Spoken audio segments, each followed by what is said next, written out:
So hello guys, good afternoon sa ating lahat.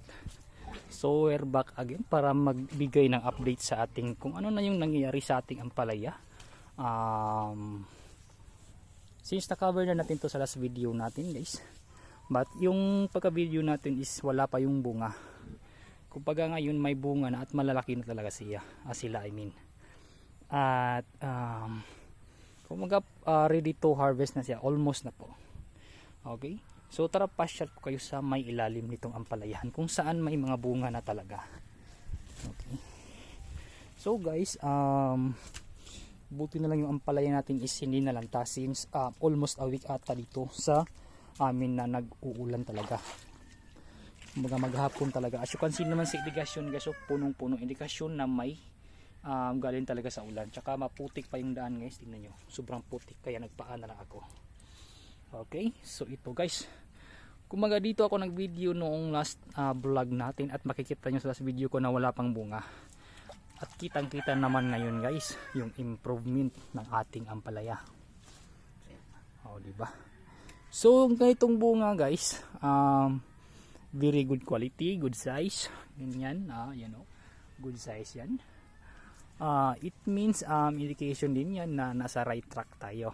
Or kumbaga yung pagpapatubo nating ampalaya, pagpapabunga is effective talaga. Very effective. Kumbaga ito yung hitsura ng ampalaya na walang any kind of artificial fertilizer. Kumbaga organic lang talaga tayo guys.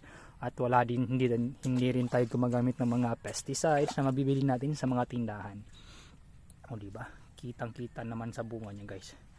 At kung mapapansin natin guys, di gaano marami yung bunga. Since yan naman talaga yung kadalasan na case sa first harvest. Kumbaga paunti-unti lang yung na-harvest.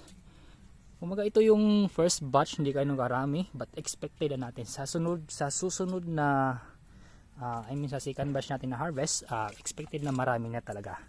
Yan oh. Diba? Ang ganda nilang tingnan guys. Sobrang ganda doon sa dulo. So tansya ko guys, nasa mga more or less 25 pieces itong magiging first harvest natin. Okay. Almost week pa ata guys bago ito sila ma-harvest. O diba? Kitang-kita naman sa kalang mga bunga. Okay. So pasyalhan tayo hanggang dun sa dulo guys. Diba? Wow. Ayan oh, sobrang laki guys oh. Oh, napaka-healthy ang ating ampalaya. Okay. So good thing sa atin guys na ulan at hindi na tayo nagdidilig sa kanila. But buti na lang at hindi gaanong nagtagal yung ulan. Kasi in case kasi yan guys is magkakaroon ng mga bakterya yung mga ampalaya natin at it's possible na magkasakit at malanta. Kitang-kita naman yan guys oh. Wow, yan oh. Oh, di ba? Ang tataba talaga nila guys. So may mga maliliit naman guys, oh, gaya nito, ganyan. Ganyan. Tsaka ganyan. So yan yung magiging second harvest natin guys. Gani. Gani ka lalaki. Tsaka ganito.